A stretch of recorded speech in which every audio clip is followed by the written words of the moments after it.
de tal forma de que parecía que se cortaba con la caída. Bueno, marzo demostró que el desplome de la actividad comercial en la provincia de Córdoba sigue siendo muy importante, Guille. Javier, a ver si lo logramos graficar. Con la devaluación de la llegada de Milei al poder del 118%, la recesión hizo que en marzo, eso fue en diciembre, en marzo la caída de ventas fuera del 18%. Vamos a ponerlo en metros, nos fuimos 18 metros para abajo en el consumo. Cuando comparamos el marzo del 2024 con el marzo del 2025, no es que salimos un poquito en esos 18 metros, sino que nos hundimos 7 metros más para abajo, es decir, que entre el marzo del 2024 y el del 25, la caída de las ventas minoristas fue del 25% acumulado. Así es. Así es. Es decir, es como si seguimos cavando el pozo. O sea, está más lejos la salida del pozo en el que está sumergida la economía argentina y en particular el consumo, ¿no? ¿Qué nos muestran las ventas minoristas? Nos muestran la actividad comercial que va de la mano del consumo, una variable clave de la macro, ¿no? Siempre al gobierno le gusta mucho hablar de macro, hablamos de la macro. Bueno, el consumo es una variable clave de la macroeconomía, pero de eso no se habla. ¿Qué dice Fedecom? Que la recuperación, Fedecom, a ver, no está en la vereda del frente del gobierno, ¿no? Fedecom, de hecho, el comunicado que hace Fedecom de lo que está ocurriendo con el comercio cordobés es muy light, ¿no? Sí, Fedecom milita a Milei. Bueno, se cortó la comunicación, vamos a intentar nuevamente retomarla con Javier Vicen analizando los números que son catastróficos. Los vamos a repasar para que ustedes tengan un punto de referencia. Caída de ventas minoristas en la provincia de Córdoba. Caída de ventas minoristas del 7,4%, comparando un pésimo mes, el marzo del 2024, con el marzo del 2025. Los principales rubros, alimentos y bebidas, retrocedieron un 6,9%. Electrodomésticos y electrónicos un 9%.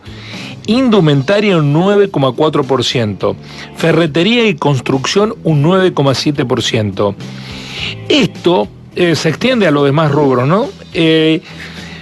También justifica por qué razón los estados están recaudando menos en concepto de impuestos al consumo, IVA, comercio e industria, y está pegándole a la recaudación municipal, que a su vez, como recauda menos, invierte menos, y como invierte menos en la dinámica de la economía, seguramente va a haber un proceso recesivo adicional. La pregunta que le iba a hacer a Javier era, por un lado, si estamos frente a una segunda ola de recesión después de aquella primera cuando empezó Milei a gobernar. Javier, ¿nos escuchás? Sí, ahora te escucho muy bien, te escucho perfecto, Guille. Bien, bueno, ¿hay una segunda ola de recesión? Yo creo que lo que hemos entrado a partir del año pasado es en una gran depresión, ¿no? Que tiene otras características. Y salir de esa depresión cuesta mucho, ¿no? ¿Por qué? Porque, a ver, si uno mira la actividad económica en la Argentina, está en caída ya desde hace una década, ¿no? Es decir, nunca hemos logrado recuperar los niveles de actividad del año 2011, 2012, nunca. Tampoco se han recuperado los ingresos comparativamente con ese año. Sí, lo que hemos tenido es vaivenes en los niveles de actividad, pero en el que estamos en una gran depresión que el gobierno, por supuesto, empezó a mostrar algunos números positivos. De hecho, ayer mostró que la recaudación del mes de marzo creció respecto a marzo del año pasado. Ahora, volvemos al ejemplo gráfico que vos dabas, Guillermo. Marzo del año pasado estábamos en el subsuelo, ¿no? Entonces, comparativamente los números deberían empezar a darte. Bueno, no es el caso del consumo y no es el caso, por ejemplo, de la actividad industrial, es decir, dos sectores clave de la economía. Lo que crece ese es el sector que extrae recursos naturales, ¿no? La minería, el petróleo, sumado a la actividad del agro. El resto de los sectores de la actividad económica están en una gran depresión, o sea, me parece que es más de es lo mismo.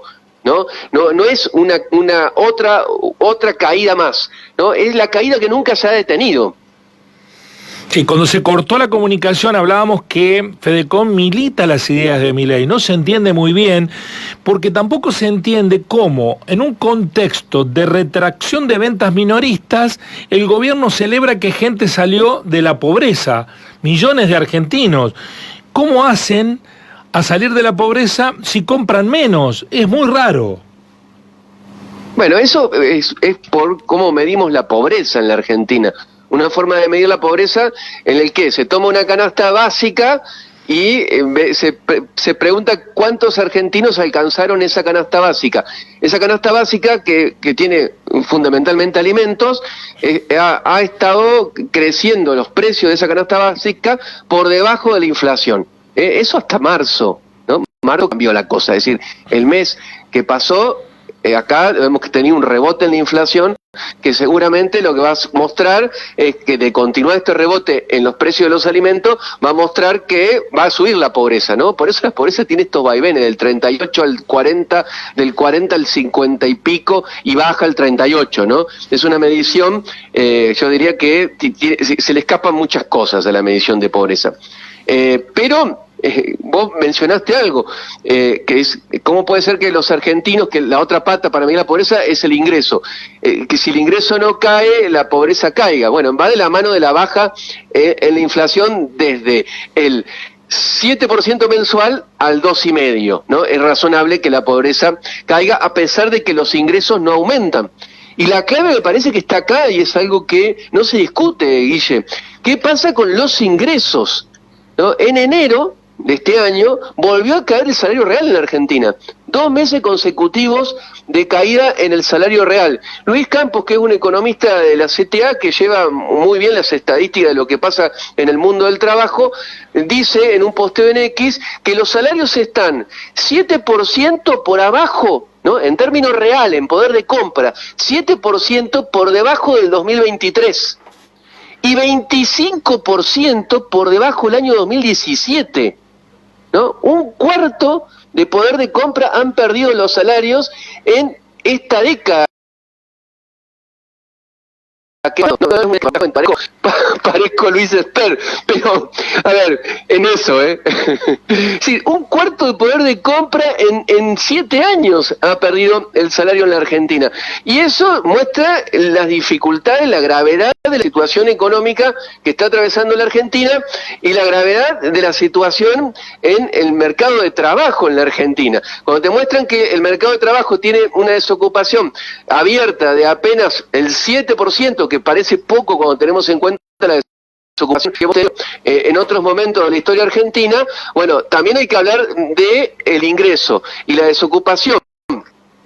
No ha crecido tanto a pesar de la fuerte recesión, porque el salario en la estructura de costo de las empresas hoy está representando mucho menos que el promedio histórico de lo que representa. Es decir, hay una crisis fenomenal en los ingresos, el gobierno no habla de ingresos, de hecho el gobierno lo que busca es bajar el salario, y es lo que ha conseguido durante estos meses, a pesar de que habla de la recuperación en dólares del salario de los argentinos.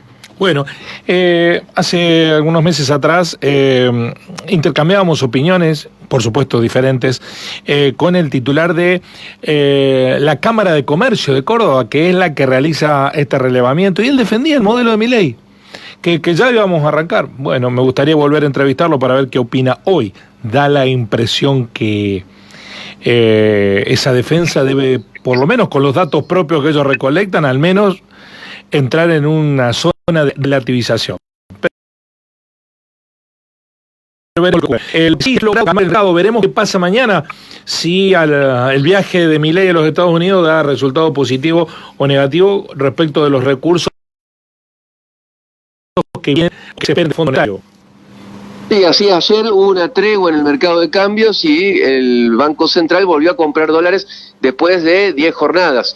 ¿No? Una tregua, una pequeña tregua. O sea, las reservas están en torno a los 25.000 millones de dólares brutos, ¿no? El mismo nivel prácticamente el mismo nivel que recibió Javier Milei cuando asumió, ¿no? Que ya era una cifra preocupante la que recibió, muy preocupante, de dólares en las arcas del Banco Central.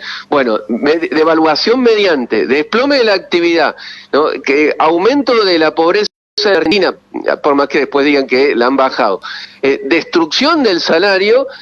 Y Javier Milei, los dólares que consiguió con el ajuste, ¿no? Un ajuste por lo general también se hace para revertir la caída de reservas del Banco Central, ¿no? Es uno de los objetivos que tiene. Bueno, no acumuló reservas y como sabemos, ha salido corriendo el Fondo Monetario Internacional a pedirle plata para que lo rescate, ¿no? Esa es la macro sólida que dice que tiene el gobierno y el programa económico sólido que tiene. Bueno, los números, la evidencia, como decíamos el viernes pasado, la evidencia nos muestra que no es así, por más que el presidente diga lo contrario y todos los que lo apoyan y los que se encargan de difundir información confusa, para no decir falsa, digan que está todo bien. Bueno, no está todo bien, está todo mal, Guille.